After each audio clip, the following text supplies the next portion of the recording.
Bonjour à toutes et à tous. Merci d'être venus aussi nombreux aujourd'hui. Alors nous consacrons chaque année une rencontre dans le cadre du cycle des lectures écrivains à Chambord à une conférence pour réfléchir à la place de l'humain dans son environnement. Et donc nous avons la joie aujourd'hui d'accueillir Bruno David. Bonjour merci, monsieur. Bonjour. Merci d'avoir accepté notre invitation. Vous êtes scientifique, naturaliste, spécialisé en paléontologie, en sciences de l'évolution et de la biodiversité. Vous êtes actuellement président du conseil scientifique de la Ligue de protection des oiseaux. Oui. Vous avez été chercheur au CNRS, président du Muséum d'histoire naturelle de 2015 à 2023. Vous avez dirigé récemment une commission qui a rendu un rapport au président de la République dans le cadre du sommet de Nice sur les océans pour alerter sur l'importance, la nécessité de protéger la biodiversité des fonds marins. Je précise que vous êtes un grand spécialiste des oursins, entre autres. Nous vous connaissons également pour vos chroniques sur France Culture, le pourquoi du comment science et le monde vivant.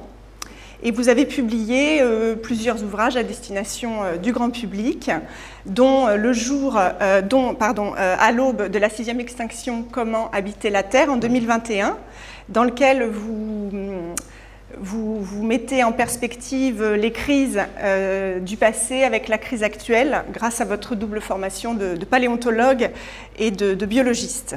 Et puis votre dernier livre, Le jour où j'ai compris, que vous avez publié en 2023, est plus une introspection.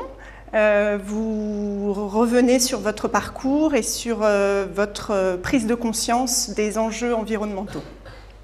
Alors aujourd'hui, vous nous faites l'honneur de partager vos réflexions, vos recherches, vos connaissances en biodiversité.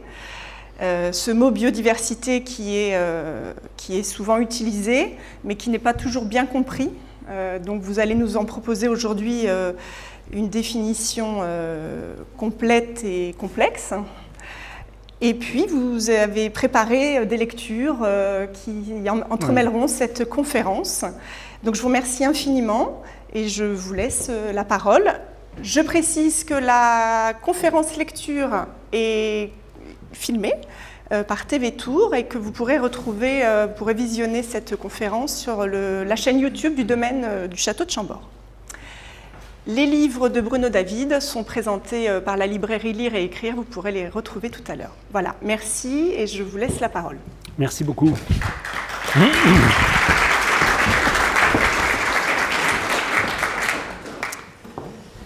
Merci beaucoup. Donc, je vais me livrer un exercice. C'est vraiment la première fois que je me livre à cet exercice. Donc, vous êtes un peu mon public cobaye aujourd'hui, puisque la commande, c'était aussi de faire une lecture. Alors je me suis dit, je ne vais pas vous faire une lecture avec les livres dans les mains et puis être assis à table et puis vous lire des extraits. Donc j'ai copié-collé des extraits à travers la conférence. C'est beaucoup plus d'extraits que de conférences en fait, donc j'avance sur un terrain inconnu pour moi. J'espère que ça vous plaira quand même. Et puis j'ai choisi des extraits du jour où j'ai compris, qui est le livre le plus personnel, puisque ça raconte ma vie. Et à travers certaines anecdotes, comment finalement j'ai pu acquérir une prise de conscience environnementale, à quelle vitesse ça s'est fait, par quel chemin c'est passé, quels sont les événements qui ont pu me marquer ici et là. Donc c'est à ça que je vais me livrer devant vous, et pour que ça ne soit pas trop ennuyeux, j'ai quand même mis pas mal d'images. Ce que je vous propose, c'est une introspection, ça a été dit, c'est vraiment un livre d'introspection où je me suis posé des questions sur moi-même. Pour ne rien vous cacher, c'est mon éditeur chez Grasset qui un jour on déjeune ensemble. C'était dans la brasserie Lippe. Vous voyez, c'est bien d'avoir un éditeur Grasset, il n'est pas loin, il vous invite chez Lippe. Et il me dit, mais au fait, comment est-ce que tu as fait pour comprendre? Alors, je lui dis, pour comprendre quoi? Pour comprendre qu'il y avait un problème avec l'environnement. Quel jour as-tu compris? J'ai dit, pas de jour où j'ai compris, enfin, je ne sais pas, ça s'est fait comme ça. Puis on commence à discuter un peu. Puis il me dit, tu t'écrirais pas un livre là-dessus? J'ai dit, non. Tu m'as déjà eu une fois avec l'aube de la 6e extinction, je suis président du muséum, j'ai un vrai métier à côté, ça me prend trop de temps, j'ai pas le temps. Et on s'est quitté comme ça. Mais c'était un piège. Parce qu'évidemment, sous la douche, j'ai commencé à réfléchir. Et je me suis dit, ah, mais si, je pourrais peut-être parler de ci, puis parler de ça. Et finalement, j'ai écrit le livre. Alors, ce n'est pas un grand livre, mais c'est un livre assez resserré qui raconte un petit peu ma vie. Alors, de quoi cause ce livre? De quoi nous parlons? Alors, tout se passe comme si nous pataugions dans une baignoire de paradoxes. C'est comme ça que commence le préambule du livre. D'une part, l'humanité, c'est-à-dire chacun d'entre nous, est confronté à une crise environnementale qui se signale par son ampleur et par sa fulgurance. Autrement dit, ce n'est en rien une transition longue, comme était celle vécue par nos ancêtres du Paléolithique, qui sont passés de glaciaires à des interglaciaires, mais sur des périodes de plusieurs millénaires, alors que nous, ça se passe en quelques dizaines d'années. Donc ce n'est pas la même chose. Quand c'est en rouge en italique, ce sont des extraits du livre. D'autre part, nous craignons de regarder cette réalité en face. Nous nous trouvons toutes les bonnes raisons pour douter, pour inventer tous les dérivatifs justifiant nos réticences à changer de mode de vie, pour surseoir encore un peu, quand ce n'est pas pour tout nier en bloc. Alors, l'introduction, est-ce que ça ne serait pas une affaire de génération? Je vous vois dans la salle, et je pense que vous êtes plus représentatif de la partie gauche de l'image que de la partie droite. Moi également. Une affaire de génération, donc. Et je commence le livre en disant « Accumé boomer, levez-vous ». Et oui, je suis un affreux boomer, né au milieu des années 1950, et donc responsable, heureusement pas tout seul, de tous les maux de la planète. Du moins, c'est ce dont on me rebat les oreilles. La génération de mes enfants, et plus encore celle des milléniums, me taxe d'irresponsable, voire de criminel, coupable d'un écocide. Pourtant, je suis naturaliste, paléontologue et biologiste. J'ai passé pas mal d'années comme chercheur au CNRS, puis comme président du Muséum national d'histoire naturelle, à prendre la parole et la plume pour alerter, pour défendre la cause de l'environnement et de la biodiversité. C'est dire que j'y suis sensible. En dépit de cela, je suis a priori coupable de ne pas l'avoir fait assez tôt, de ne pas avoir assez tôt accordé mes paroles et mes actes, mais était-ce si simple? Que savez-vous de ces périodes de consommation frénétique que vous n'avez pas vécues? Était-elle d'ailleurs si frénétique? Que consommaient vraiment les Européens de cette époque? Quelle était leur empreinte écologique? Petit insert, est-ce que c'est si simple? Si on compare les boomers avec les générations qu'on appelle X, Y, Z, enfin, on entend parler de la Gen Z en ce moment avec le Maroc, le Népal, c'est ceux qui sont nés au début des années 2000 en gros. La génération X est entre 1980 et 1995, je crois. Quelque chose comme ça, pour vous caler. Est-ce si simple? Alors, je suis désolé, je vous tourne un peu le dos, parce que sinon, je ne peux pas lire, et je ne connais pas mon livre par cœur. C'est pourquoi, si je puis me permettre, et avec tout le respect que je vous dois, monsieur le jeune accusateur public, je vous enjoins de vous garder d'un jugement rétrospectif trop hâtif. Il est facile d'accuser à l'aune des connaissances et de la sensibilité de 2023, le livre a été écrit en 2023, mais tous les éléments qui permettent une prise de conscience forte aujourd'hui étaient-ils disponibles dans les décennies de la seconde moitié du XXe siècle? Là, je vous mets quelques images comparatives. Donc, génération Z versus baby boomers. À gauche, les Z, à droite, les baby boomers. L'âge moyen des premières vacances à l'étranger chez la génération Z, c'est 9 ans. Chez les boomers, c'était 19 ans. Chez vous, si vous êtes parti à l'étranger, c'est une moyenne bien sûr, et on voyageait à l'étranger à l'âge de 5 ans, 54% de la génération Z, 19% des boomers. C'est factuel. Est-ce qu'il faut faire une opposition aussi caricaturale que ça? Avoir des boomers qui adorent rouler avec des grosses voitures, mais qui font leur marché de saison et local, qui adore les Minitel. On en a parlé hier d'ailleurs du Minitel. Je n'avais pas réalisé que j'avais une image du Minitel. C'est un aparté avec Pierre Dubreuil, le directeur général de ce domaine. Et alors que du côté des boomers, on a des vols Paris-New York à 430 €. On se fait livrer de la nourriture ultra transformée. Et on adore les réseaux qui consomment quand même 12% de l'électricité française. Enfin, l'informatique en général, c'est 12% de l'électricité française.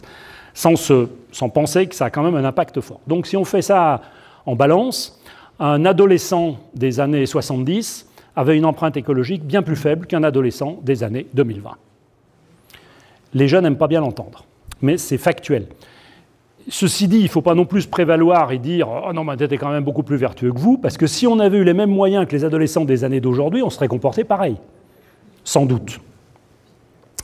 Alors j'en arrive à mon propos, premier chapitre, les années 60, mon enfance. Là, vous avez ma mère, mon petit frère et moi-même. Ces années 60, je vous donne un cadre. Je suis né à Lyon et j'ai passé mon enfance et même un peu plus dans un quartier périphérique de cette métropole, aux confins orientaux de Villeurbanne, autrement dit dans un quartier cosmopolite avec un pied dans le passé et l'autre dans le présent. L'église de ce petit coin de Villeurbanne qui s'appelle Cussey, il y avait un bidonville qui était à 300-500 mètres de chez mes parents, des petites maisons, des travaux un peu partout, des petits chemins de terre. C'était vraiment le décor de mon enfance. Je peux vous dire que ça a changé. Hein. Ça ne ressemble plus du tout à ça. Un cadre éducatif quand même. Enfant, dans les années 60, j'ai eu la chance d'être dans une famille de naturalistes sensibles aux questions d'environnement. Hors de question de se débarrasser d'un papier par la fenêtre de la voiture. Mes deux parents étaient naturalistes. J'avais une mère qui était professeure de sciences naturelles dans un lycée et mon père qui était professeur à l'université en histoire naturelle, en sciences de la Terre. Et il avait cette voiture que j'ai retrouvée sur Internet. C'est même la bonne couleur. Donc je m'en souviens très bien. Et le souci environnemental de l'époque, quand il y en avait un, ce qui était quand même très rare, était clairement la pollution et quasiment uniquement la pollution. On ne voyait pas le reste. Alors j'ai un cadre éducatif, et je vous en livre une anecdote. Je devais avoir 6 ou 7 ans, et je grattais la terre dans le potager lorsque j'y découvris une drôle de bête. Un animal d'allure peu avenante, appelé à la rescousse, le grand-père, c'était mon grand-père maternel, n'hésite pas une seconde. « Ah, une courtilière, sale bête !» Et il écrabouille la sale bête, qui mangeait ses salades par en dessous. Donc c'est la bête que vous avez en haut à droite. À un autre moment, c'était un peu plus tard, c'était, je ne sais pas, peut-être même pas la même année, mais je fouine dans un massif de fleurs, accroupi, j'observe ce qui se faufile entre les tiges des tulipes, et je découvre un bijou aux reflets verts et dorés, à 6 pattes. Mon père le désigne comme étant un carabe, mon premier carabe, un carabe doré, Carabus auratus. Et j'ai encore l'image du massif dans lequel je l'ai trouvé et l'endroit où je l'ai trouvé. Donc ça forge un peu une conscience naturaliste. Le besoin d'observation et ce début de conscience naturaliste. Et on était dans un cadre, dans ces années 60, où le progrès était vraiment l'enjeu majeur. Il faut dire que dans la France des Trente Glorieuses, nos parents étaient fiers de nous montrer à quel point l'agriculture se modernisait, à quel point les routes devenaient plus larges. Vous avez l'image du boulevard de Ceinture de Lyon en train de se construire, à quel point des bidonvilles laissaient la place à des cités de béton qui sortaient de terre à grand renfort de main-d'œuvre émigrée. Le progrès primait tout, surtout, et il était beau par définition. On était dans cette ambiance. Pour autant, il y avait déjà de la pollution. Il y avait déjà de la pollution, et j'écris, pourtant à Lyon, les jours de vent du midi, le progrès avait une odeur, celle du couloir de la chimie qui s'étendait le long du Rhône au sud de sa confluence avec la Saône. La pollution se reniflait, et j'ai encore en mémoire, plus de 50 ans après, l'exact parfum de ces journées où le vent n'était pas favorable. Dit clairement pas favorable pour évacuer ces miasmes dans une autre direction, vers d'autres populations. Et je peux vous dire que si vous me mettez 5 parfums sous le nez, alors évidemment, pas un parfum de carotte, un parfum de chez Chanel, et puis des parfums qui ne sentent pas très bon, je reconnaîtrais cette odeur. Je l'ai en tête. Mais vraiment, et chaque fois que c'était le vent du sud, il y avait cette odeur qui arrivait.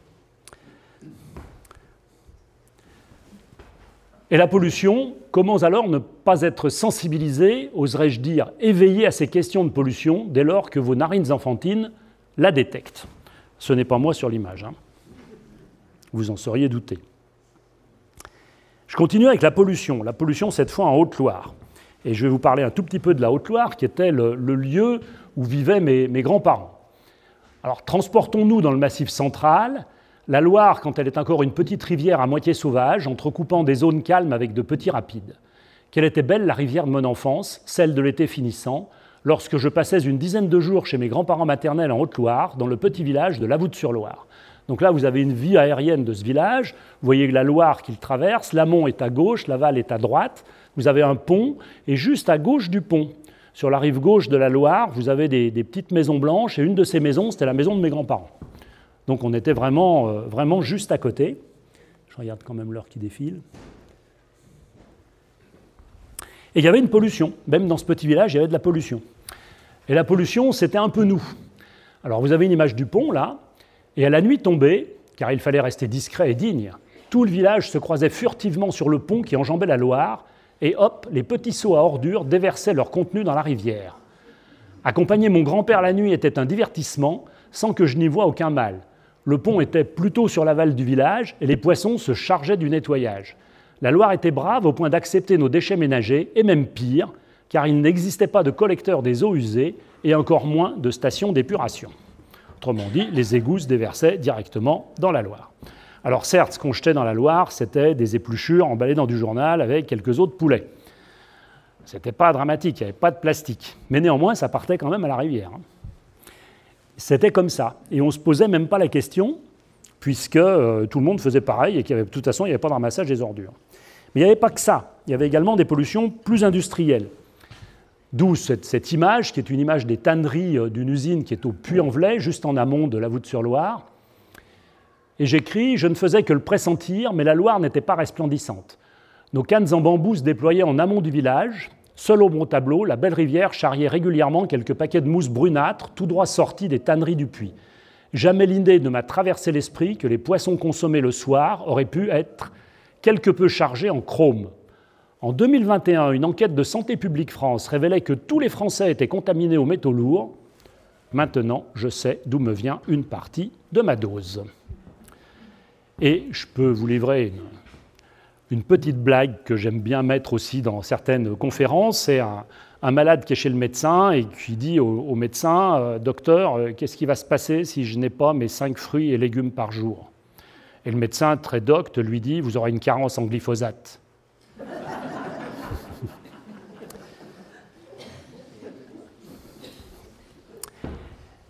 Autre pression sur la biodiversité, les espèces invasives. Je vais parler de la pollution, là, beaucoup. Les espèces invasives. Alors, c'était au tour de mon petit frère de passer une semaine en Haute-Loire. Je n'invente rien, hein, ça s'est vraiment passé assez réel. Hein. Mes parents reçoivent la traditionnelle carte postale, et là, le choc. Mon frère a attrapé une petite perche, mais en plus, c'est une perche soleil. Alors depuis, j'ai appris que derrière ce joli nom se cachait une espèce américaine introduite en Europe au XIXe siècle, et que le Code de l'environnement impose de l'oxyre en cas de capture. Celle de mon frère le fut avant que cette obligation ne voie le jour. De toute manière, à l'époque, cela ne préoccupait personne. Un poisson restait un poisson et la notion d'espèce invasive n'avait pas émergé. Donc il y avait des espèces invasives, perche-soleil, dans la Loire de mon enfance, sans même que je le sache. Alors les espèces invasives, je vous fais un petit aparté là, c'est quelque chose de très sérieux. Et je vais vous donner un seul exemple pour vous l'illustrer. C'est pas qu'en Haute-Loire. C'est pas qu'en Haute-Loire, et l'exemple que je vous propose, c'est lié à ce monsieur, Ferdinand de Lesseps, qui, comme vous le savez, a fait un canal. Il a fait plusieurs canaux, mais il a fait notamment celui-ci, le canal de Suez. Et ce canal de Suez est emprunté par des bateaux qui viennent de l'océan Indien et de la mer Rouge, qui arrivent en Méditerranée. Ces bateaux ont des eaux de ballast, donc ils se lestent avec de l'eau. C'est de l'eau de mer hein, qu'ils récupèrent en partie dans les cales, et puis ils vidangent éventuellement cette eau de mer quand ils sont dans un autre port. Ils font la navette, ils vont dans un sens et dans l'autre. Et dans ces eaux de ballast, ils transportent des larves, des propagules, des petits organismes, ce qui fait qu'en Méditerranée orientale, on a ce qu'on appelle des migrants lessepsiens. Et on a ce que les biogéographes, c'est-à-dire les géographes de la vie, du vivant, appellent la province lessepsienne. On a une province particulière en Méditerranée orientale, la province lessepsienne. Il y a plusieurs centaines d'espèces implantées. Il y en a 5 à 10 qui arrivent par an. Vous avez la Rasca scorpion, hein, qui est maintenant d'ailleurs aussi dans les Caraïbes pour d'autres raisons, mais qui est arrivé en Méditerranée orientale. Vous avez des barracudas, là, qui sont les poissons à rayures, là, qui ressemblent un peu à des maquereaux, qui sont d'ailleurs installés en Provence. Hein. Il y a des barracudas maintenant, les populations sont totalement installées en Provence. Vous avez au milieu cette espèce de poisson, ça s'appelle un poisson-lapin. Alors ce poisson-lapin, on ne l'appelle pas lapin parce qu'il mange des carottes, il n'en trouverait pas d'ailleurs, c'est parce qu'il broute les algues. Et ces poissons-lapins sont des vrais ravageurs des algues, donc ils changent complètement les écosystèmes. Ils bouleversent les écosystèmes de Méditerranée orientale. Et on a vu les premiers poissons-lapins passer en Méditerranée occidentale il y a quelques années. On a des spécimens un petit peu errants qu'on a trouvés. Les populations ne sont pas installées, mais on a déjà vu des spécimens au large de Nice, par exemple, à côté de Nice. Donc ils pourraient finir par arriver en plein, et puis il y a d'autres poissons qui sont installés. Donc ça fait beaucoup d'espèces, ça transforme beaucoup de choses. Et avec le réchauffement climatique, la Méditerranée se réchauffe. Donc ces espèces peuvent franchir le détroit siculo-tunisien entre la Sicile et la Tunisie, et finalement venir aussi s'installer en Méditerranée orientale. La seule bonne nouvelle, un jour j'espère peut-être, mais nous ne serons plus là, ça serait qu'on ait des coraux en Méditerranée. Pourquoi pas? Imaginez les îles grecques avec des récifs de coraux autour. Un autre type de pollution que j'avais pendant mon enfance, c'est à Lafranquie. Donc Lafranquie, c'est une toute petite station balnéaire qui est entre Narbonne et Perpignan. On est encore sur les plages, on est avant les reliefs des Pyrénées. Donc restons en vacances au bord de la mer et avec mes parents cette fois, nous partions en juillet aux confins du Languedoc et du Roussillon dans la petite station balnéaire de Lafranquie. Voilà une image de Lafranquie, vous voyez, avec un magnifique cordon littoral. Alors qu'est-ce qui se passait là-bas? Avec mes parents naturalistes, j'aimais bien regarder ce qu'il y avait sur la plage. Je me souviens de mes déambulations solitaires et attentives, marchant tête baissée sur le haut de la plage, scrutant les laisses de mer déposées lors des tempêtes hivernales. Pas de plastique, que du sable dur, légèrement incrusté de sel et bien propre, enfin presque. Obnubilé par ma quête, je ne regardais pas trop où se posaient mes pieds nus. Il arrivait assez souvent qu'une belle tache noire orne un dessous de pied. Parmi les merveilles abandonnées sur le haut de la plage se nichaient des boulettes de goudron. Je trouvais cela normal, une sorte de fatalité rejetée par les vagues. Je pense que beaucoup d'entre vous ont dû avoir des boulettes de goudron sous les pieds, hein, c'est pas très original. Et pour rien vous cacher, je cherchais des bryozoaires. Ça vous dit forcément quelque chose, hein? Non, des bryozoaires, des animaux mousses. Alors quand vous mangez des moules, souvent vous pouvez voir, il y a un petit feutrage gris sur la coquille de moule. Ce feutrage gris, c'est une colonie de bryozoaires. Chaque petit point est un animal, un individu différent qui forme une colonie. Et il y a des colonies qui sont branchues, il y a des colonies qui sont en forme de boule, enfin il y a toutes sortes de formes de bryozoaires. Et mon père était un peu un spécialiste de bryozoaires. Donc je savais ce qu'étaient les bryozoaires et je cherchais des bryozoaires sur la plage et il y en avait beaucoup. Et puis il y avait des pollutions qui étaient tragiques. Il y avait des pollutions beaucoup plus tragiques dont j'ai eu conscience assez vite. Métropole lyonnaise, Loire, plages et falaises commençaient à me faire comprendre que certains de mes semblables se comportaient vis-à-vis de la nature comme des cochons. La pollution était bien le sujet numéro 1 de l'époque. Cette prise de conscience dès l'enfance du phénomène pollution avait été renforcée par deux actualités tragiques. La première, on est en 1966, c'est l'incendie de la raffinerie de Feyzin. Le 4 janvier 1966, la nouvelle raffinerie de Feyzin s'embrase, donc on est juste au sud de Lyon. Hein. Les flammes vont monter jusqu'à 400 mètres de hauteur lors des explosions des cuves et le nuage des fumées noires sera visible depuis Lyon. Il y aura 18 morts quand même. Donc une pollution atmosphérique majeure. Et puis, ma première marée noire. Le second événement arrive 1 an plus tard, il est plus lointain et je le découvre jour après jour à la radio à partir de mars 1967. C'est la première des grandes marées noires, celle qui fait suite au naufrage du pétrolier de 120 000 tonnes Torrey Canyon, dont la nappe gluante viendra toucher les côtes bretonnes et provoquer l'hécatombe de milliers d'oiseaux, un peu moins d'un mois plus tard, le 11 avril. Je pense que vous êtes beaucoup dans la salle à vous souvenir de cette marée noire du Torrey Canyon, moi, qui m'a énormément frappé. Donc on a beaucoup parlé de pollution parce que c'était vraiment ça qui était le plus visible. On a un petit peu parlé de biodiversité avec les espèces invasives. Et le climat dans tout ça. Alors je vais réveiller vos souvenirs à beaucoup d'entre vous. Aujourd'hui, pas un mois ne passe sans que l'on évoque tel ou tel record de température, tel événement extrême induit par le réchauffement climatique. Dans les années 60, rien de cela, pas un mot, ou alors pour évoquer des records de froid, des étés pourris. Là, je me retrouve avec mon petit frère, à gauche, moi-même à droite. Tout à fait à droite, c'est un bonhomme de neige. Et on est dans le jardin de mes parents. Là aussi, ça a beaucoup changé. Hein. Donc le climat dans tout ça. Début 1963, je revois la descente qui conduisait du portail vers le fond du jardin. Souvenirs et images encore précises de la neige qui tombe, s'accumule en abondance et qui va rester plusieurs semaines à Lyon en plein secteur urbain. L'hiver commencera en novembre et s'achèvera début mars. Donc je suis désolé pour la qualité des images, mais c'est des photos de famille récupérées un peu à droite, à gauche. Alors dans ces années-là, selon Météo France, cet hiver 62-63 sera le plus froid enregistré depuis la fin du 19e siècle en France. Il fera, et c'est une température officielle, pas une température ressentie, moins 23 degrés à Lyon, avec 26 jours de gel continu de nuit comme de jour, et le Rhône et la Saône charrieront des glaçons pendant plusieurs semaines. Les patineurs s'aventureront sur l'arc du parc de la Tête d'Or. Je pense que dans la partie la plus âgée de la population que j'ai en face de moi, vous vous souvenez d'hivers assez rigoureux, avec beaucoup de neige et de la glace. Ici, une image des patineurs sur le lac de la Tête d'Or. On pourrait dire que c'était exceptionnel, pas vraiment. Cet hiver 63 faisait suite à celui de 55-56, moins 21 à Lyon, et a précédé de celui de 70-71, moins 27 à Lyon. Température officielle. Hein. Preuve supplémentaire, les décennies 60 et 70, parce que je suis allé chercher des statistiques là-dessus, sont les plus froides depuis celles de 1920 en France métropolitaine. Comment aurions-nous pu être sensibles au réchauffement climatique?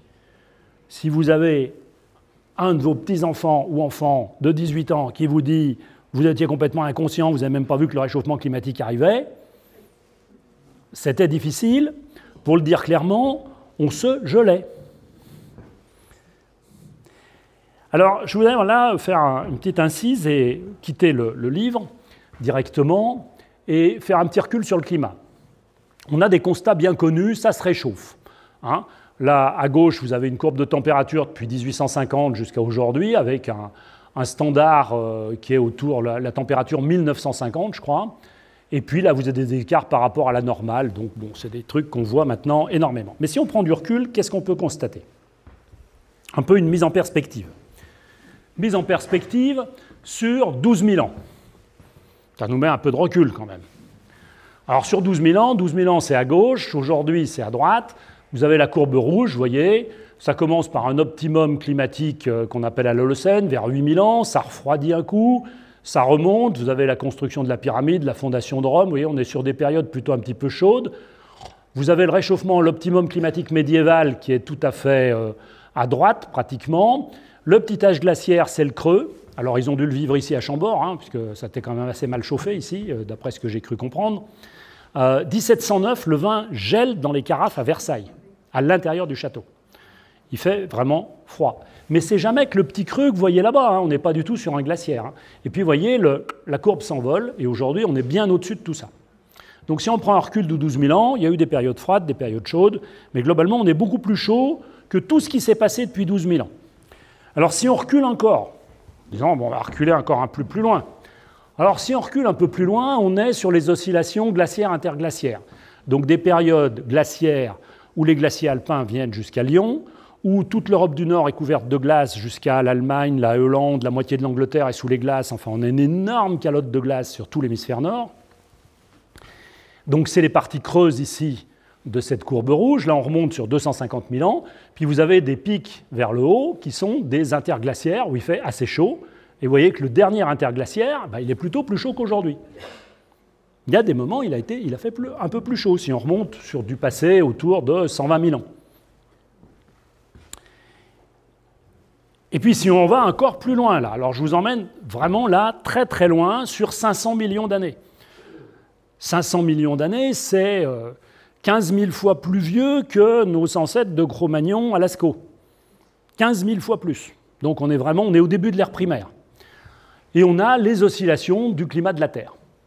Alors si on regarde la courbe en haut, je ne vais pas vous la détailler, vous avez dans les parties hautes, c'est ce qu'on appelle le greenhouse, c'est-à-dire des périodes de serre, et puis on les oppose à des ice houses, des maisons glacées, à certains moments de cette histoire. Ces maisons glacées, c'est quand il y a de la glace au pôle de la Terre. Il y a 3 périodes seulement sur 500 millions d'années. 3 moments où il y a de la glace au pôle. En ce moment, il y en a. Donc, les climato-sceptiques ou négationnistes peuvent dire « Attendez, laissez-moi rigoler. La Terre, elle a été bien plus souvent, beaucoup plus chaude qu'aujourd'hui, et ça n'a pas été un problème. » Et c'est pas faux, c'est vrai. Les périodes avec de la glace au pôle, c'est pas si souvent que ça. Et celle dans laquelle on se trouve, elle a commencé il y a 30 millions d'années. C'est pas tout neuf non plus, hein. C'est assez ancien, 30 millions d'années. Et ça a été un refroidissement progressif jusqu'à la période actuelle, qui est plutôt une période froide, voire très froide, dans l'histoire géologique de la Terre. Mais alors où est le problème? Le problème, il est dans les vitesses. Il n'est pas dans les amplitudes. On pourrait imaginer une Terre plus chaude. Le problème, c'est que le vivant, il ne peut pas suivre une transition trop rapide. Quand on passe d'un glaciaire il y a 20 000 ans à un interglaciaire aujourd'hui, je vous disais, donc on a ces calottes polaires. Ah ben, la mouche, elle montre, c'est bien. On a ces calottes polaires sur toute l'Europe du Nord. Vous reconnaissez l'Europe du Nord, vous voyez l'arc alpin dans un petit croissant blanc, là. Et la différence de température entre un glaciaire et un interglaciaire, c'est autour de 6 degrés. 6, 7, 8 degrés, enfin, c'est pas si énorme que ça. Hein. Mais la transition, elle se fait en 4000 ans.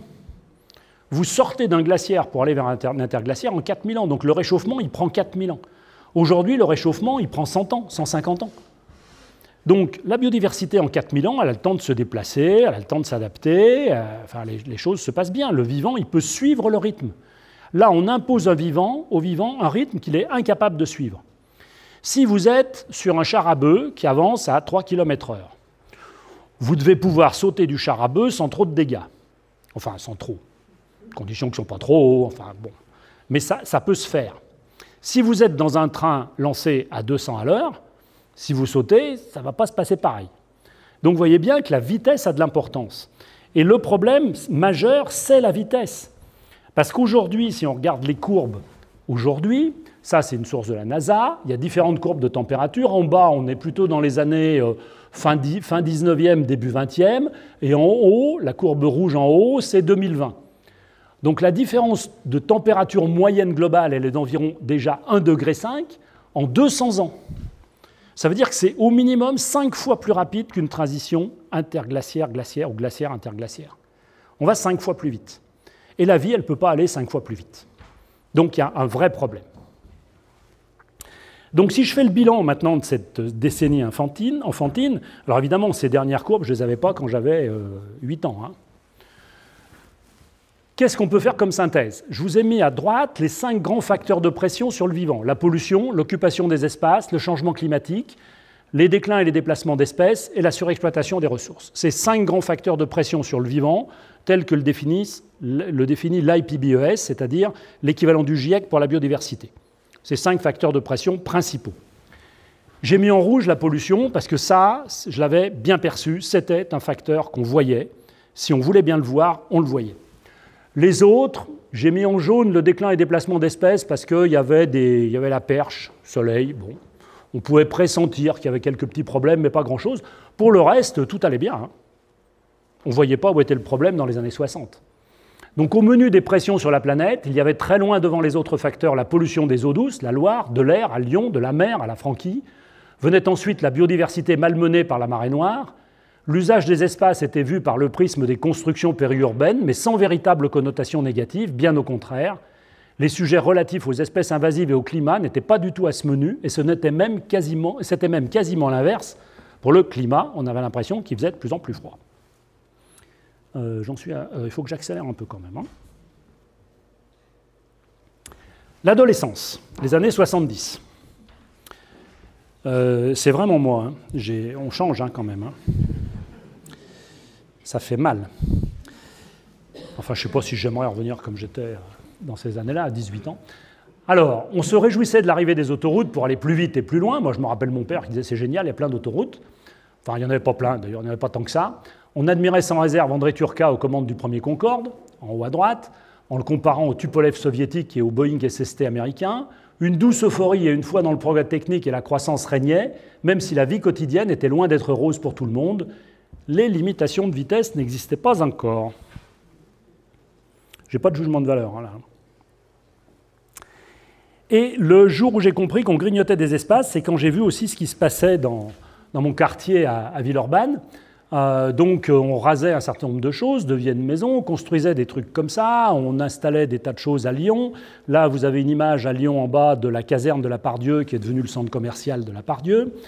Je trouvais que c'était superbe. C'était bien, c'était propre. On nettoyait, on faisait des trucs intéressants. Et puis il y avait la consommation. La consommation aussi, les milléniums nous disent « vous consommez trop, c'était horrible ce que vous consommiez », mais un mot sur la consommation des années 70, souvent regardée comme frénétique a posteriori, mais qui n'était pas tant que cela. Un souvenir, j'ai acheté mes 2 premiers pulls en magasin à l'âge de 20 ans, tous mes pulls précédents avaient été tricotés par ma grand-mère. Mais c'était pareil pour tout le monde, c'était pas une punition. Et puis il faut savoir que la consommation de ces années était une consommation d'équipement. Ma grand-mère, elle n'avait pas de réfrigérateur, elle achète un réfrigérateur. C'était une vraie consommation d'équipement. Maintenant, on a une forme de consommation de loisirs.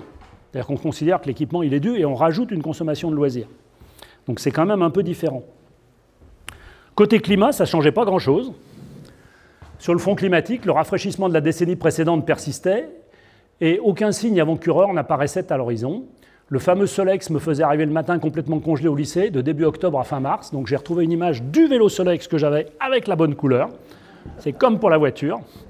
À l'époque, le casque n'était pas obligatoire. Et je peux vous dire que mes oreilles s'en souviennent. Hein. Et il faisait froid, encore et toujours. Côté biodiversité. Alors c'est intéressant, surtout qu'on est à Chambord, c'est un domaine de chasse. Au lycée, j'apprenais l'allemand. À l'aube de mes 15 ans, mes parents m'expédient en direction de la Bavière. C'était vraiment une expédition, c'est-à-dire qu'ils m'ont collé dans un train et ils m'ont dit « débrouille-toi ». J'avais une famille qui m'attendait à l'autre bout, j'avais quand même 2 changements en Allemagne, j'avais 14 ans, ou 15 ans, pas tout à fait 15 ans d'ailleurs. Je m'en souviens bien. Hein. Alors pourquoi évoquer ces séjours allemands? Ils m'ont permis de découvrir des espèces extraordinaires à mes yeux, des espèces que je n'avais jamais vues en France, bien que j'en sache l'existence. À chaque sortie après le repas du soir, on pouvait contempler des chevreuils installés en lisière des bois et bosquets, prêtes à s'aventurer sans trop de crainte dans les champs attenants. C'est là aussi que j'ai découvert mon premier renard sauvage. Je n'en avais jamais vu en Haute-Loire, parce qu'il n'y en avait plus pratiquement. Il y avait sans doute un peu trop de chasse par rapport à la population qu'il y avait. Et les Allemands, bien qu'ils étaient chasseurs également, il y avait une vraie présence de la biodiversité. Donc ça a été un peu un déclic aussi de me dire « mais c'est formidable cette biodiversité ».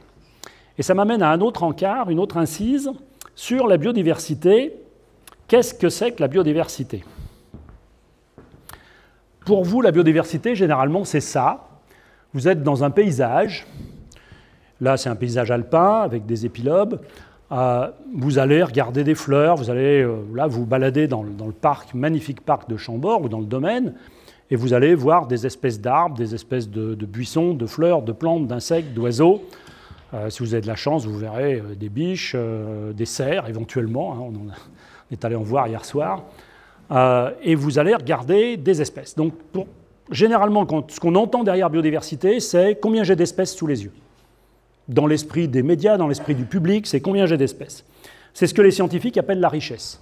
On peut regarder les espèces. Mais derrière chaque espèce, il y a des individus. Ils sont plus ou moins abondants. Donc derrière, il y a une abondance.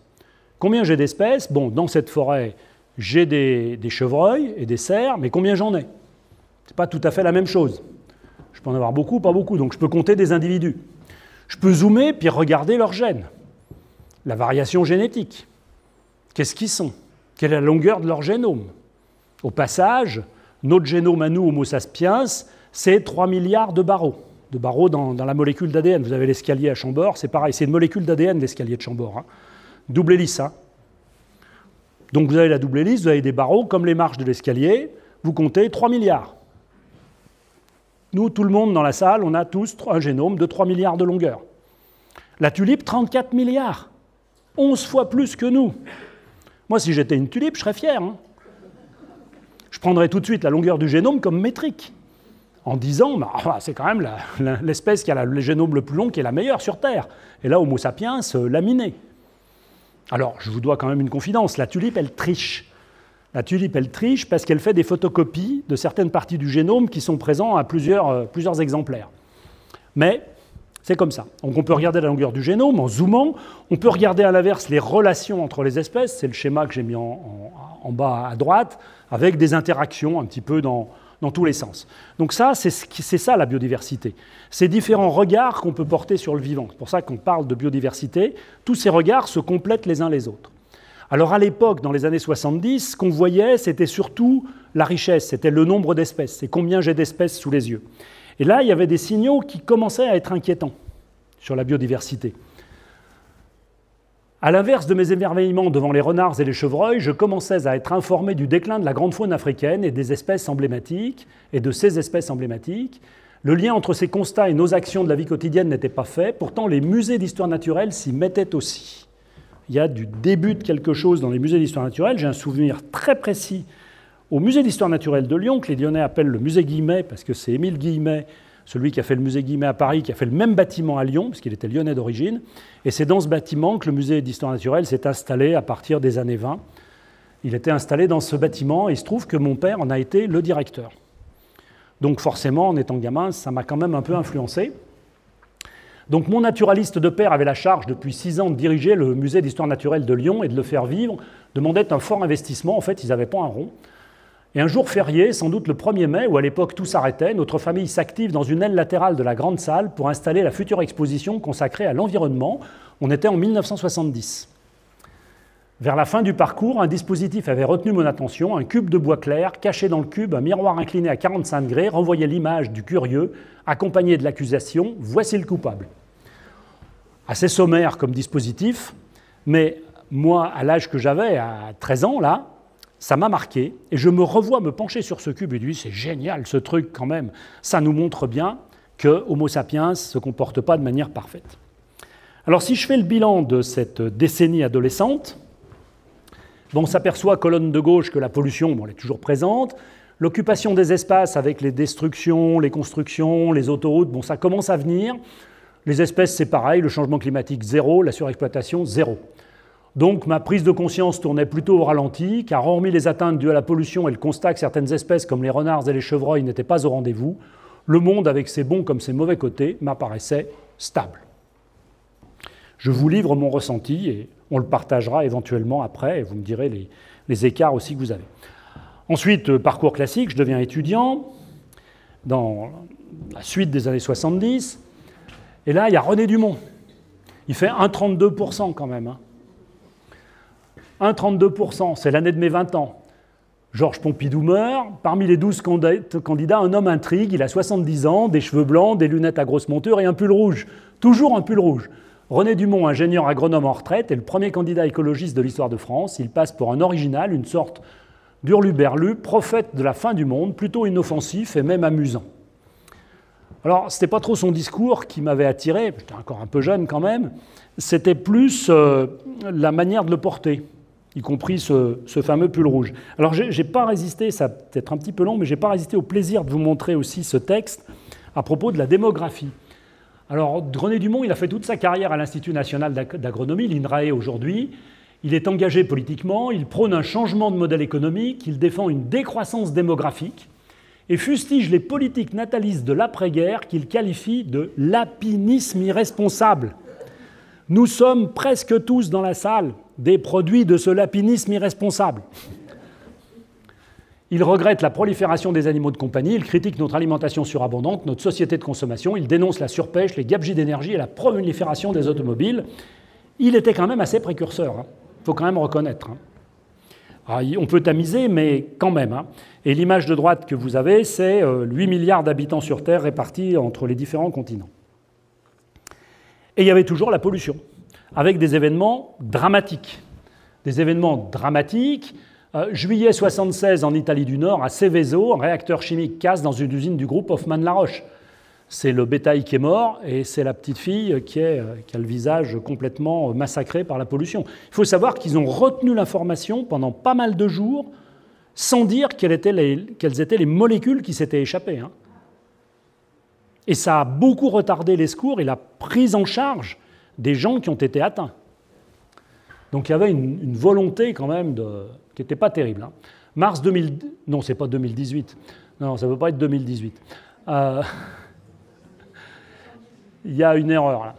La Bretagne est touchée par la pire catastrophe écologique qu'ait connue l'Europe. Un pétrolier perd son gouvernail et vient se briser à 2 km. C'est l'Amoco Cadiz. On n'était pas en 2018, en 1978.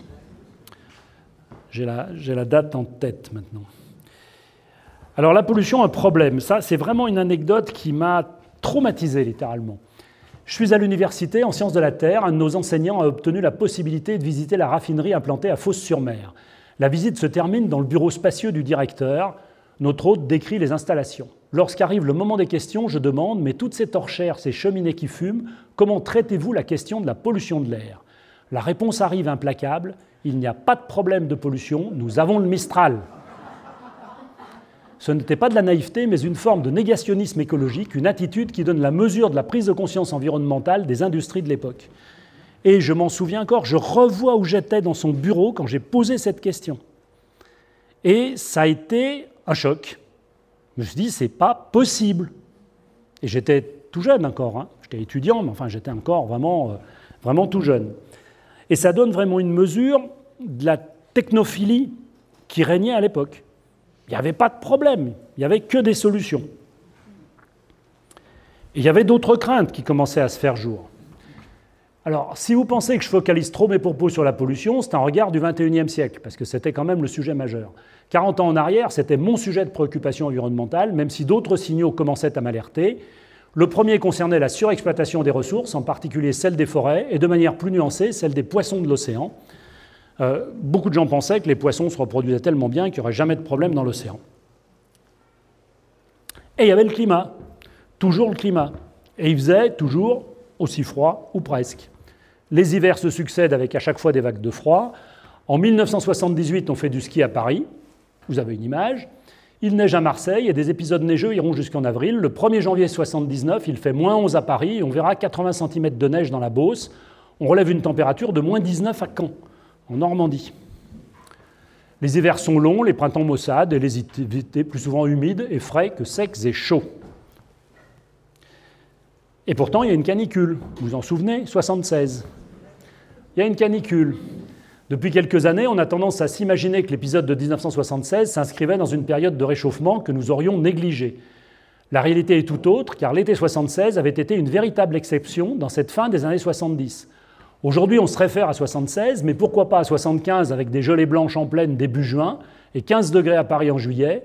Pourquoi pas à 77 avec un printemps enneigé jusque dans le midi, un été froid au cours duquel la température n'atteindra pas un seul jour les 30 degrés à Paris, en 77. Et il y a des fluctuations qui auraient dû être des signaux d'alerte. On pouvait parfois constater des événements un peu exceptionnels et inversés, comme l'illustre l'année 1975. L'hiver est très doux, janvier, avant un départ en vacances de Pâques sous une neige qui persistera jusqu'en avril dans les régions de plaine. Cela sera suivi par un début d'été automnal avant une canicule en août, canicule ne dépassant pas 38 degrés. La neige fera son retour à basse altitude en Lorraine le 10 octobre. Donc on voyait des oscillations quand même un peu bizarres. Et si je fais la synthèse de cette période universitaire, de ces années universitaires, vous voyez que pour les déclins des espèces, c'est devenu rouge. J'ai vraiment perçu que ça n'allait pas. Il y avait vraiment des espèces en déclin. La pollution reste le sujet de préoccupation majeure. Ensuite vient la question de la surexploitation des ressources, de l'usage des sols. Le climat n'est toujours pas au menu. Et à titre personnel, l'évolution de ma prise de conscience est renforcée du fait que mon parcours universitaire me forge une pensée environnementale charpentée. Contrairement à la décennie précédente, je suis désormais à l'écoute et réceptif. Puis j'ai troqué le Solex pour une 2 chevaux. C'est quand même beaucoup mieux. Donc la prise de conscience est en train de se faire. Les années 80, je deviens chercheur au CNRS et je deviens père également, à commencer par un petit garçon. Là, vous avez les images des enfants. Donc à gauche, vous me croyez ou pas, mais c'est moi aussi. Au milieu, je suis avec ma fille à gauche et puis mon deuxième fils à droite. Et en bas, vous avez les 3 enfants. L'aîné tout à fait à droite, la petite fille au milieu et le numéro 2 à gauche, penché sur un livre. Il y a toujours le climat, même dans ces années 80. Toujours le climat. Début 85 à 10 ans, je relève la température sur le balcon. De matin en matin, il fait de plus en plus froid. Le thermomètre finira par afficher moins 22 degrés. J'ai vérifié sur le site de Dijon-Longwy, c'était moins 21,6. Bon, dans ma mémoire, c'était moins 22. Une année plus tard, je pars en Normandie récolter des oursins qui vivent enfouis à une dizaine de centimètres dans le sable de la plage. Alors, ce sont des oursins qui vivent comme des taupes, enfouis dans le sédiment, on ne les voit pas. Alors, pour aller les chercher, il faut une bêche, puis on donne un coup de bêche dans la plage, quand c'est à marée basse, parce qu'on voit des petits orifices, et quand on a l'œil, c'est un peu comme de chercher des champignons dans la forêt de Chambord. On a l'œil, on se dit, tiens, il doit y avoir un oursin par là, on donne un coup de bêche, et effectivement, il y a un oursin enfoui à une quinzaine de centimètres. Donc on arrive en Normandie avec un collègue de Dijon et 2 collègues de l'Université libre de Bruxelles. On travaillait ensemble sur un projet lié à ces oursins fouisseurs. On arrive sur la plage, on plante la bêche, et là, tchac, l'eau était en surfusion, et ça cristallise, et je me souviens, ça faisait des cristaux de glace qui se déplaçaient dans le sable. Et la mer gelait, la mer était gelée. On était en 86. La mer était gelée, aujourd'hui, en Normandie, la mer gèle assez peu, hein, quand même. Hein. Donc c'est vraiment cette idée-là, et je vous ai montré une image de Lyon en 85, où vous avez le Rhône qui est pris en glace, et une image de la Baule en 86. Pour illustrer ça, je n'avais pas d'image de mes coups de bêche sur la plage de Normandie. Alors des oscillations avant-coureuses pour le climat qui sont très documentées. Si on regarde les statistiques de Météo France, l'été 80 est le 4e de rang très humide.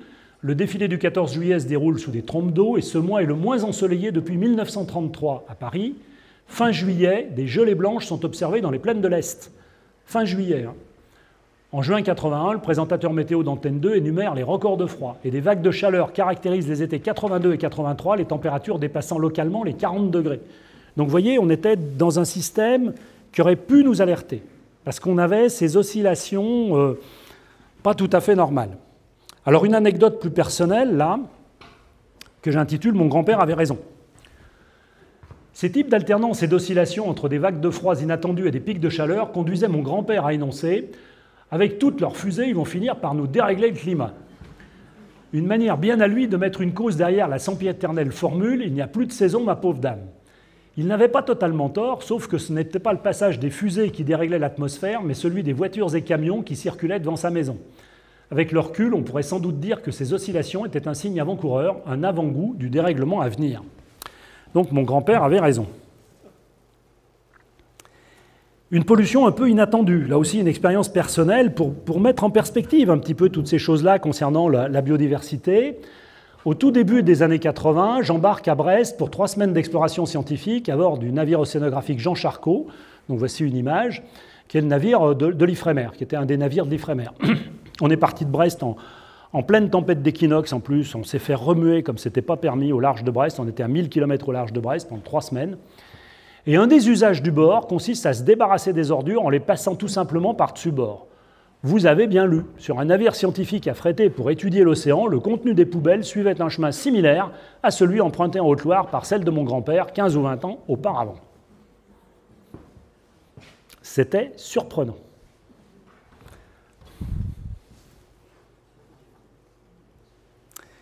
La biodiversité urbaine. Des sujets de biodiversité. Vous reconnaissez ? Tout le monde ? C'est bien. De toute façon, c'est écrit à côté. À Dijon, nous habitons dans un appartement qui donne sur un petit parc et j'y observe les habituels mésanges et rouges-gorges ainsi que des citelles torche-peau qui descendent le long du tronc des érables. Nous nous en réjouissons. Je voyais ça avec mes 2 fils notamment. Ma fille était trop petite. Les années 80 seront souvent prises comme référence initiale pour les suivis de population et c'est grâce à ces suivis que l'on peut affirmer aujourd'hui que les populations d'oiseaux des plaines agricoles ont décliné de 40% en 30 ans.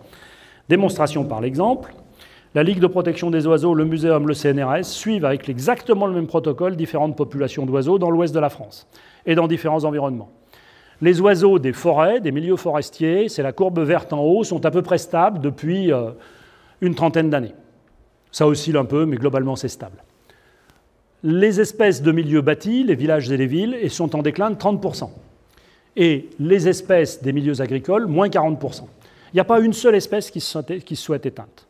Il n'y a pas d'extinction. Ce ne sont que des diminutions d'abondance. Je vous ai bien parlé de richesse d'un côté, nombre d'espèces, abondance, individus de l'autre. Les espèces ne s'éteignent pas, mais elles sont de moins en moins présentes, de moins en moins nombreuses. Donc c'est un moindre succès à l'envol, moins de pondus, moins de succès à l'éclosion, et de génération en génération, il y en a de moins en moins. Donc il y a un déclin progressif. Ça doit nous alerter.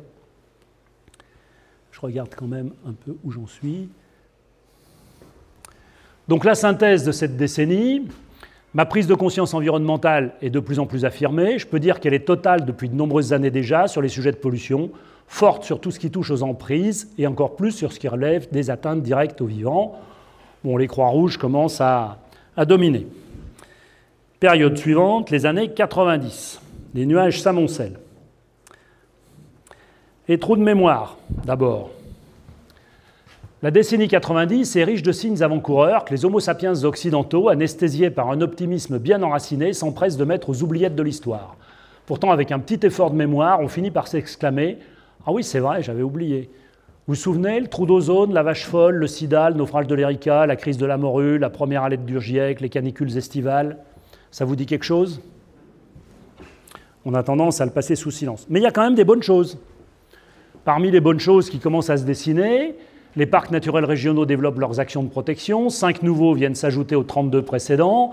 Initiatives de protection de la nature, réseau Natura 2000, multiplication des SNIEF, les zones naturelles d'intérêt écologique, faunique et floristique. Et, à titre personnel, la famille avait quitté un appartement trop étroit pour une maison. Des visiteuses avaient pris le pli de remonter de leur lieu de résidence, le sous-sol, pour venir explorer nos pénates. Ces visiteuses étaient des tégénaires, des araignées velues, Et il m'a fallu pas mal de temps pour convaincre le reste de la famille qu'elles étaient sympathiques, utiles, inoffensives, et qu'il n'était pas nécessaire de les traiter à coups de pantoufles. N'est-ce pas? Je cible quelqu'un en particulier à l'arrière de la salle. La prise de conscience dans ces années-là. La prise de conscience, elle est totale. Biodiversité, pollution, climat, la synthèse était réalisée. La mienne de prise de conscience. La prise de conscience relative à la pollution acquise depuis longtemps se complète d'une vigilance accrue. Celle touchant à la biodiversité articule expérience personnelle et observation professionnelle. Celle concernant le changement climatique est actée et ne fera que s'amplifier. Bien sûr, les fluctuations d'une année sur l'autre peuvent masquer la réalité de la tendance au réchauffement, mais pour ma part, je l'aperçois et je l'anticipe, c'est-à-dire bien que je ne l'ai jamais fait, dans la maison dans laquelle nous emménageons au début des années 90, je perce une des cheminées de la maison pour installer un conduit qui puisse permettre ensuite d'installer une climatisation. Ce qu'on n'a jamais mis en place. Mais je l'avais anticipé, on était en 93. Donc je m'étais dit, ça tourne par an. Et derrière ça, la vraie question, une fois qu'on a pris cette conscience sur les pressions qui s'exercent sur le vivant, c'est est-ce que c'est grave, docteur? Je vais le formuler autrement. Vous vous sentez un petit peu patraque, vous n'êtes pas bien, vous toussez, vous mouchez, vous éternuez, enfin bref, vous allez chez le médecin, vous dites « Docteur, qu'est-ce que j'ai ?» Et il y a deux options. J'espère que je vais traumatiser personne. Il peut vous dire « Bon, c'est un rhume ou c'est un cancer ?» Et ce n'est pas la même chose. Vous en doutez. Le rhume, on sait que ce n'est pas trop grave parce qu'il y a plein de gens qui ont eu des rhumes avant nous et que ça s'est plutôt bien fini. Et les cancers, on sait que c'est grave parce qu'il y a des gens qui ont eu malheureusement des cancers avant nous et on sait que ça peut moins bien se finir, voire très mal se finir.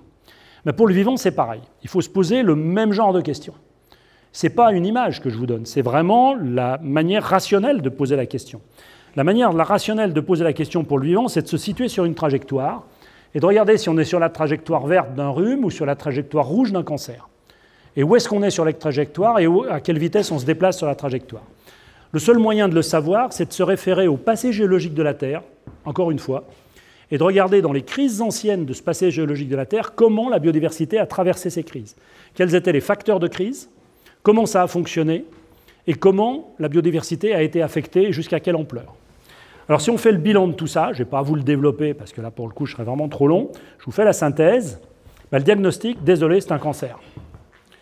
La biosphère a bien un cancer. On est bien sur la trajectoire d'une 6e crise de la biodiversité. D'où le livre « À l'aube de la 6e extinction ». On est bien sur une 6e extinction. Il y en a eu 5 grandes précédentes depuis 500 millions d'années. Les processus sont les mêmes. On est face à un processus multifactoriel, 5 grands facteurs. Toutes les crises du passé géologique ont été multifactorielles. C'est un processus sans hécatombe, avec des diminutions d'abondance, des déclins d'abondance. Toutes les crises du passé géologique de la Terre ont été et ont fonctionné sur des déclins d'abondance. Et évidemment, au bout du chemin d'un déclin d'abondance, il y a une extinction. La bonne nouvelle, c'est qu'on est au début du chemin. Très peu d'extinctions. On est sur 3, 4, 5% d'extinction maximum. Les grandes crises, c'est au-delà de 75% d'extinction. Donc on est au tout début. Mauvaise nouvelle, c'est un cancer très invasif. Il est extrêmement invasif, extrêmement rapide. Ça va au moins 100 fois plus vite que ce qui s'est passé dans les crises du passé de l'histoire géologique de la Terre. Donc c'est très invasif. Mais alors on a une super bonne nouvelle, c'est qu'on a le traitement. On a le traitement. Le traitement, c'est nous. C'est notre comportement. Donc il suffit d'avoir la volonté de se l'administrer. Et donc le puzzle est complet. On arrive aux années 2000. Et après, c'est mon dernier chapitre, les années 2000. Et là, il y a plusieurs attitudes possibles. On peut dire, ben oui, on me dit que j'ai un cancer, d'accord, admettons, mais c'est pas si grave que ça, je veux rien voir. Aveuglement volontaire. Aujourd'hui, on ne peut plus dire sans être aveugle et sourd, en toute mauvaise foi ou par paresse, je n'ai pas compris, je conteste en vrac toutes les observations et déductions scientifiques, je nie tout en bloc. C'est ce que j'appelle le négationnisme. Moi, je ne parle pas de climato-scepticisme, je parle de climato-négationnisme. Il y a des choses pour lesquelles on peut être sceptique, mais au-delà d'une certaine limite, ça ne marche pas. Donc, sauf à se ranger dans le camp des complotistes égarés, la rationalité pousse à prendre conscience que la trajectoire environnementale suivie par la planète ne sera pas tenable à terme. Et il peut y avoir le retour d'une opposition générationnelle. Un glissement assez simple conduit les générations nées au tournant des années 2000, donc la génération Z, à clamer « j'ai compris bien plus tôt », sous-entendu bien plus jeune que vous autres. C'est assez facile à dire quand toutes les clés de lecture sont disponibles. Et aujourd'hui, en effet, toutes les clés de lecture sont disponibles. En 1970 ou en 1980, les clés de lecture n'étaient pas disponibles. Donc toujours dans ce retour d'une opposition générationnelle, les jeunes turiféraires de la cause environnementale sont-ils si exemplaires que cela? C'est ce que je vous disais un peu au début. Certes, leur prise de conscience se traduit en actes vertueux, mais tout mis bout à bout, la balance de la vertu penche-t-elle tant que ça du côté des milléniums? L'emprise environnementale d'un jeune des années 70 est bien plus faible que celle d'un jeune des années 2010 ou 2020. Trêve de comparaison, j'ajoute, car la vertu des jeunes des années 70 était due aux circonstances de l'époque qui limitaient leurs aspirations et non pas à une prise de conscience, tandis que la vertu des nouvelles générations n'est que partielle, même si elle est ancrée dans les constats implacables. Un peu de tolérance et d'indulgence réciproque ne ferait pas de mal.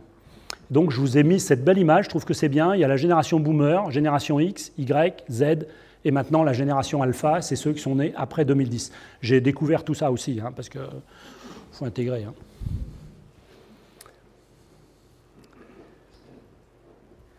Et je termine. Si on se projette plus loin, c'est ma petite fille, la petite, elle s'appelle Louisa, et elle serait très fâchée, parce que maintenant elle a 8 ans, si elle voyait cette photo, je pense qu'elle me grifferait, minimum. Alors, dans 50 ans, quel regard sera porté sur notre sensibilité et nos comportements d'aujourd'hui? Comment seront jugées nos querelles stériles, nos renvois de balles, nos invectives entre générations? Si l'on ne veut pas se faire accuser par les bébés d'aujourd'hui qui auront 30 ans en 2050 d'avoir dépensé notre énergie dans des polémiques, au lieu de se renvoyer la balle, il faut traiter le malade, à savoir la planète, son atmosphère, sa biosphère. Il faut changer nos comportements individuels comme collectifs. Le temps presse, c'est urgent. Et ma dernière image. Le passé ne sera jamais une espérance, on ne regarde pas devant soi dans un rétroviseur. C'est un de mes prédécesseurs au muséum, Jean Dorst, qui l'a dit. Donc vous avez une image, c'est un ornithologue. Et il avait écrit ce livre avant que Nature meure, et là il s'est trompé sur l'océan, parce que lui il disait que l'océan, il n'y aurait jamais de problème. On était en 1965, il avait des tas d'excuses. Et puis l'autre maxime que j'aime bien, c'est l'avenir ne se prévoit pas, il se prépare. C'est Maurice Blondel, philosophe, qui a écrit cette phrase. On ne peut pas savoir ce qui va se passer, le vivant est trop complexe pour qu'on puisse faire des projections à long terme, mais par contre, on a vraiment intérêt à se préparer et à le préserver. Merci.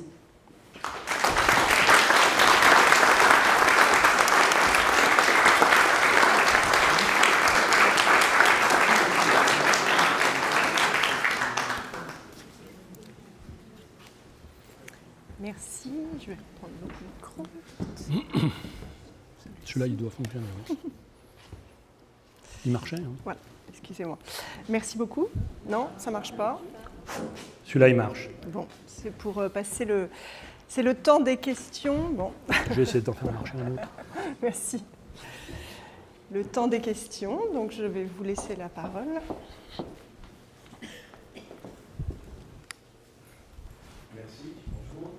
Alors, je fais un peu la dictée des conférences de votre collègue Célos, donc je ne suis pas complètement indemne par rapport à ce que vous avez dit, mais il y a une dimension qui me manque, c'est que cette prise de conscience, elle est française, voire lyonnaise. Et dans le monde, il n'y a pas que Lyon qui existe. Ah bon? Ni Orléans, ni Tours, il y a un monde entier, avec des prises de conscience qui sont peut-être la vôtre aussi, mais totalement différées dans le temps.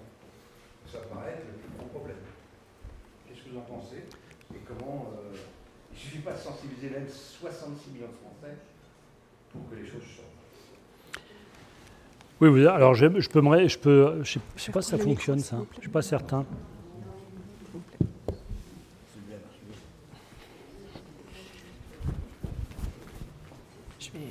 Oui, je ne sais pas s'il y en a un qui peut fonctionner mieux.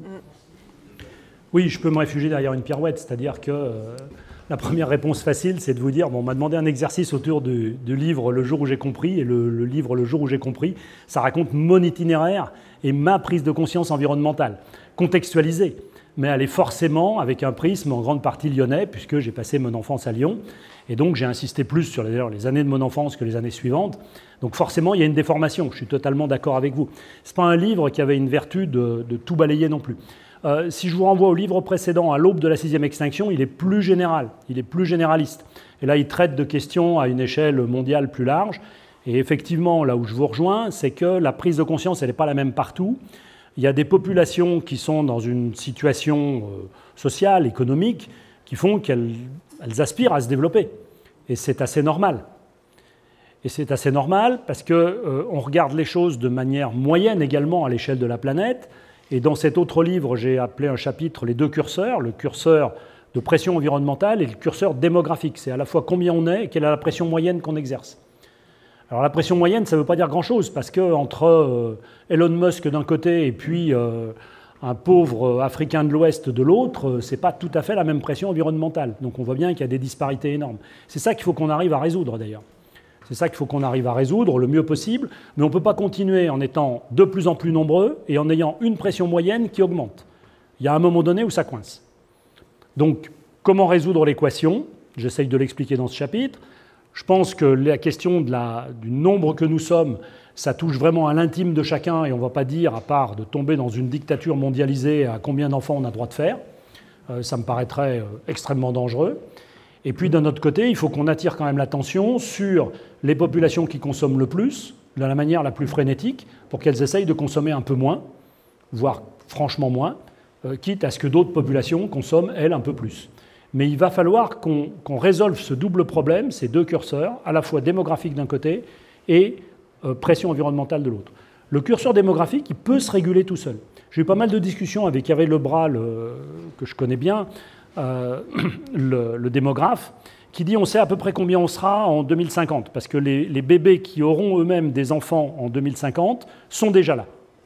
Donc on peut faire une projection, en gros, sur, nonobstant le désir d'avoir des enfants ou pas, on peut avoir des projections assez fiables. Il dit au-delà, c'est pas possible. On ne sait pas faire. Donc savoir combien on sera en 2100, on ne sait pas faire. Il le dit très, très honnêtement. Néanmoins, c'est un vrai problème. Mais je n'ai pas la solution.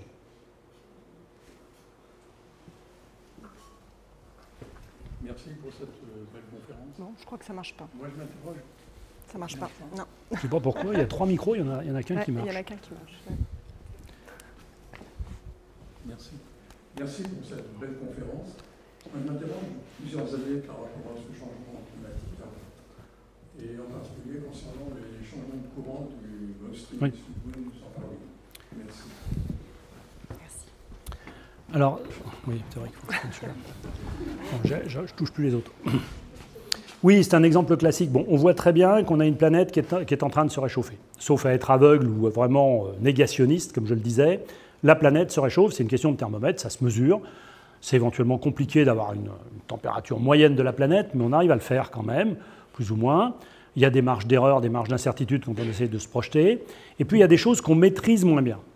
Ce qu'on maîtrise moins bien, c'est la circulation océanique. Circulation océanique, ça s'appelle la circulation thermohaline, parce que ça dépend de la température et de la salinité des eaux.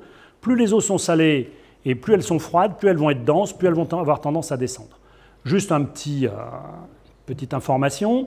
L'eau froide que vous avez dans le fond de l'Atlantique en Islande, c'est de l'eau qui vient de l'Antarctique.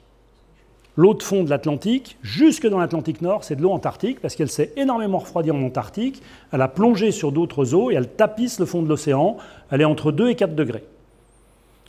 Donc tout ça fait que si on réchauffe beaucoup les eaux de surface, on modifie la circulation thermohaline avec la température, mais on la modifie aussi avec la salinité. Donc si vous faites fondre les glaces du Groenland, vous modifiez la salinité dans l'Atlantique Nord et vous risquez de modifier tout le système de courant de l'Atlantique Nord, dont le Gulf Stream fait partie. Le Gulf Stream, il faut savoir, quand on est au niveau de Terre-Neuve, son débit, il se mesure avec une unité qui a un nom épouvantable, qui s'appelle le Sverdrup. Vous connaissiez le Sverdrup?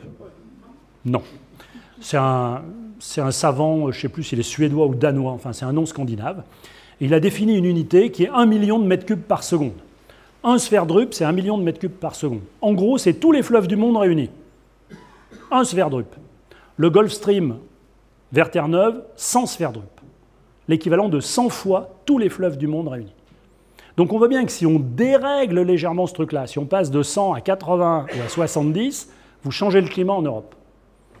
Vous changez complètement le climat dans toute la partie qui borde l'Atlantique Nord, à la fois côté États-Unis et côté européen.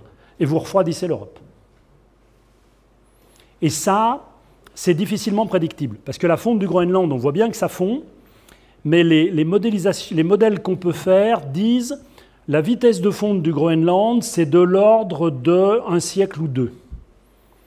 Alors, 1 siècle, 2 siècles, peut-être 3, peut-être plus vite. On ne sait pas bien. À partir de quand ça va impacter le Gulf Stream, on ne sait pas bien non plus. Il y a un deuxième facteur qui est très important et qui concerne aussi le niveau des mers, c'est qu'est-ce qui se passe à l'autre bout de la Terre en Antarctique. On a cet immense continent antarctique qui est plus grand que l'Europe. Il y a 3000 mètres de glace sur le continent antarctique qui est accumulé progressivement.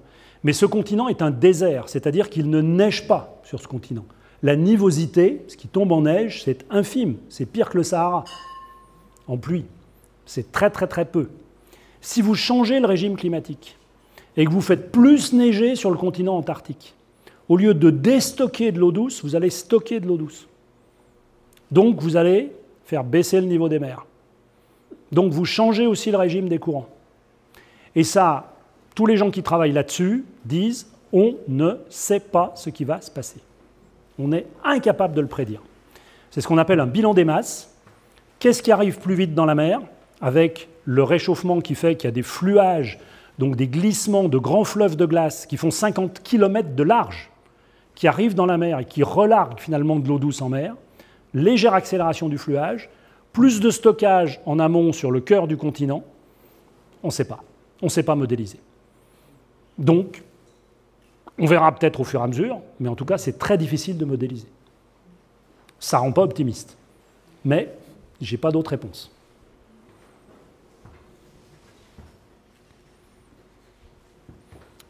Encore monsieur.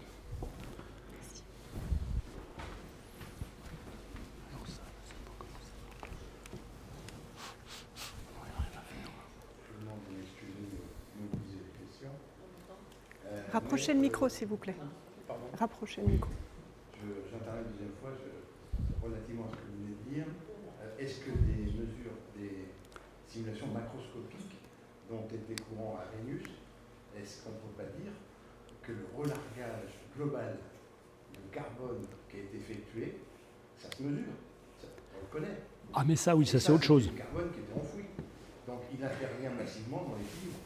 Est-ce que des hypothèses ont été formulées là-dessus et qui conduiraient non pas à préciser le climat en 2050 à Lyon, mais globalement dans une zone comme la Patagonie, quoi.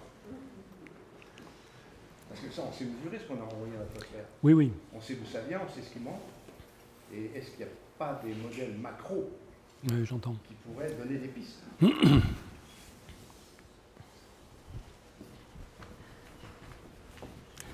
Ça vous fait galoper.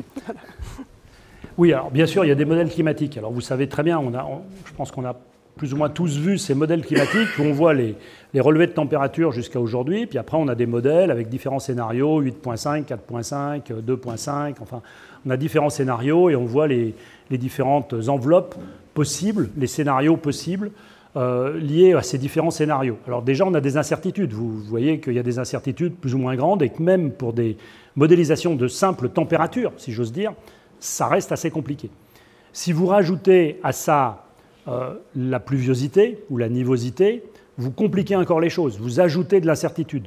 Donc c'est très difficile de faire même des modèles macro. En température, on y arrive à peu près. Quand ça dépasse la température, c'est très difficile. Et c'est pour ça que je vous dis que sur le continent antarctique, j'en ai discuté avec des climatologues, ils me disent « mais on ne sait pas dire. On ne sait pas ce qui pourrait se passer, jusqu'à quel point il va plus neiger qu'aujourd'hui sur le continent antarctique. On ne sait pas le dire. Parce que ça implique aussi des changements de circulation atmosphérique, ça implique des choses comme ça. On sait que ça va changer, mais jusqu'à quel point ça va changer et comment ça va changer, on n'arrive pas à le modéliser. Surtout sur du relativement long terme. Sachant que la fonte du continent antarctique, si je veux vraiment vous faire peur, la fonte du continent antarctique, c'est 58 mètres d'élévation du niveau marin. 58 mètres. Le Cotentin est une île, la Bretagne est une île, Paris est un archipel. Ici, je ne sais pas à quelle altitude on est, on doit être à peu près tranquille, mais tout juste. Surtout si on rajoute les 7 mètres du Groenland. Alors, je vous fais cadeau du mètre des glaciers continentaux. Celui-là, on les passe sous silence. Donc vous voyez, mais les modèles aussi de fonte de l'Antarctique, si on allait vers une fonte de l'Antarctique, c'est une fonte qui pourrait prendre des millénaires. Donc, bienvenue à nos successeurs. Mais pour vous dire, oui, on est capable de faire des modèles, mais c'est très très compliqué. Déjà, les modèles sont complexes, les modèles en température sont compliqués, avec des barres d'incertitude qui s'élargissent de plus en plus quand on s'éloigne vers le futur, quand on se projette plus loin dans le futur. Et si on ajoute également, alors si on veut être plus local, c'est encore plus compliqué. Si on ajoute tout ce qui est pluviosité, nivosité, c'est encore plus complexe.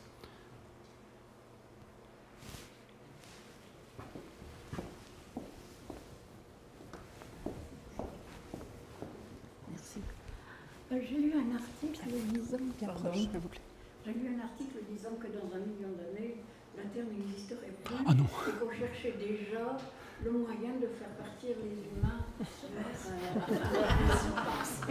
Quel est votre avis sur ce genre de... Est-ce qu'on prend ça comme une plaisanterie macabre ou est-ce que ça a un fondement scientifique?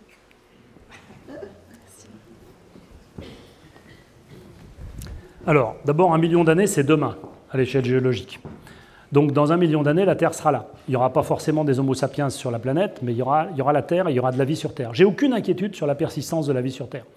Les bactéries, les virus, ce qu'on appelle les archées, qui sont des sortes de bactéries un peu bizarres, tout ça et un certain nombre d'organismes plutôt petits vont survivre tranquillement. Il faut savoir que nous, on est une grosse bestiole. La taille moyenne d'un animal sur Terre, standard d'un animal, c'est la taille d'une fourmi. Donc ça vous dit à quel point on est assez gros. Et en plus, on est complexe et cette complexité nous fragilise. Donc peut-être qu'il n'y aura plus d'humains dans 1 million d'années, c'est possible. Notre espèce a 300 000 ans. La durée de vie moyenne des espèces, c'est autour du million d'années, donc ce n'est pas invraisemblable qu'il n'y ait plus d'Homo sapiens. Alors est-ce qu'on aura donné naissance à une espèce fille ou pas, ou est-ce que la lignée sera éteinte? La lignée était foisonnante avant, maintenant il n'y a plus qu'une espèce, donc peut-être qu'on est sur un groupe en voie d'extinction. Mais bon. Donc 1 million d'années, c'est demain. Non, la disparition de la Terre habitable, c'est le jour où il n'y aura plus d'eau sur Terre. Le jour où il n'y aura plus d'eau liquide sur Terre, il n'y aura plus de vie sur Terre. Plus d'eau liquide sur Terre, c'est quand le Soleil devient une géante rouge et que l'eau s'évapore, qu'il y a une chaleur qui devient telle que ça ne marche plus. Mais ça, on est plutôt dans 4 milliards d'années. Donc 4 000 millions d'années. Bon, la Terre, elle a 4 567 millions d'années. On est à mi-chemin, en gros. Donc c'est quand le Soleil va se mettre à rayonner un peu fort, alors ça sera peut-être que dans 3 milliards, peut-être pas 4. Mais enfin bon, ce sont des durées telles, et là il n'y aura plus de vie sur Terre, parce qu'effectivement l'eau s'évaporera, il n'y aura plus rien, et ça va disparaître. Alors maintenant, la solution, effectivement, c'est d'aller voir ailleurs. Alors ça, j'adore ce genre de questions, et souvent je termine des conférences par une expérience de pensée que je propose à l'assistance. Alors je vais rebondir sur votre question pour vous la proposer. Imaginons qu'on ait inventé des fusées qui permettent de voyager plus vite que la lumière, parce qu'on est très fort, on est tellement fort, on a fait ça, et on se dit on va aller sur une planète bis. Alors si on regarde autour de nous, la planète bis la plus proche, elle est dans Proxima du Centaure, qui est le système solaire le plus proche de nous, c'est pour ça qu'il s'appelle Proxima du Centaure. Il est vraiment, c'est la banlieue, il est à 4 années-lumière. La lumière met seulement 4 années pour nous parvenir. Et au sein de Proxima du Centaure, les astronomes ont déjà observé des planètes appelées Terre bis, planète B, enfin, et c'est réel. Ils ont vraiment vu notamment une qui s'appelle Proxima B. Et donc, je vous propose qu'on aille sur Proxima B, avec une fusée qui nous permet d'y aller en 3 mois, on est d'accord?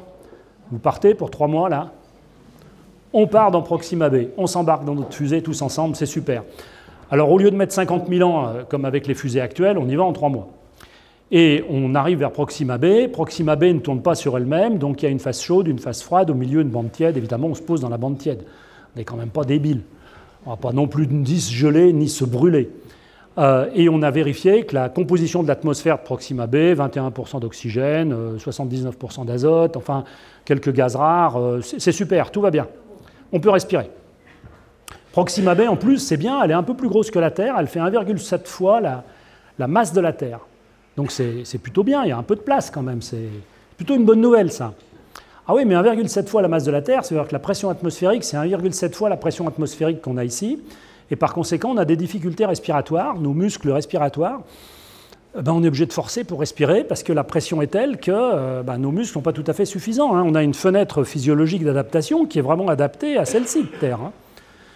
1,7 fois la masse de la Terre, ça veut dire aussi que nos articulations, nos muscles, ben, ils sont un peu insuffisants pour se déplacer. Thomas Pesquet, quand il sort de sa fusée, après 6 mois dans l'espace, il ne peut plus tenir debout, hein, parce qu'il a été en apesanteur. Là, ça serait l'effet inverse. Ça serait, on aurait été habitué à la pesanteur terrestre, et puis si en plus on s'est tapé 3 mois de fusée, on aurait peut-être été plus ou moins en apesanteur dans la fusée. Et là, on arrive sur Proxima b, on est collé au sol. Hein. Donc dans le premier cas, il faut une petite assistance respiratoire, c'est mieux. C'est pas grand-chose. Puis dans le deuxième cas, il nous faut en plus un exosquelette pour pouvoir se déplacer à peu près correctement. Et c'est pas mal. Bon, ça va. Jusque-là, ça va. Hein. On peut dire c'est bon, on colonise. Après, quand même, 1,7 fois la gravité, ça veut dire que notre cœur n'est pas tout à fait assez puissant pour irriguer correctement le cerveau. C'est embêtant, hein. On se dit, bof, une assistance circulatoire, là, franchement, ça fait peut-être beaucoup. Donc on va rentrer. Mais là, il faut bien qu'on ait prévu notre coup avant. Hein. Parce que pour s'arracher à la gravité de Proxima b, il ne faut pas une fusée 1,7 fois plus puissante que celle qui nous aurait servi à partir de Terre. Il faut avoir vraiment une grosse fusée. Hein. Ce n'est pas une équation linéaire. Hein. Donc, je ne suis pas certain que ça soit une très bonne idée. Et ça veut dire, et souvent je dis ça aussi, qu'on ne peut pas appliquer la méthode expérimentale de Claude Bernard, un de mes lointains prédécesseurs au Muséum, qui m'est très cher. On fait une expérience et puis ça ne marche pas, on en fait une autre avec d'autres conditions. Là, on ne peut pas poursuivre l'expérience sur Terre en disant bon, on va finir de cochonner la Terre, entre guillemets, jusqu'au bout, puis si ça ne marche pas, bon, on fera une autre expérience ailleurs. Non, désolé, monsieur Musk, ça ne fonctionne pas comme ça.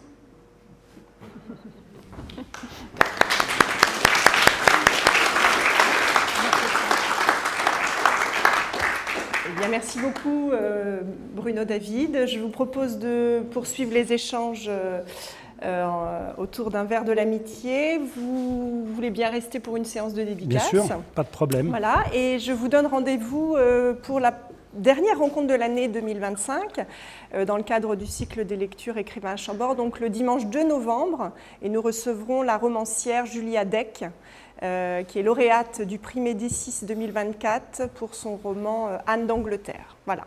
Merci de votre attention et de votre participation.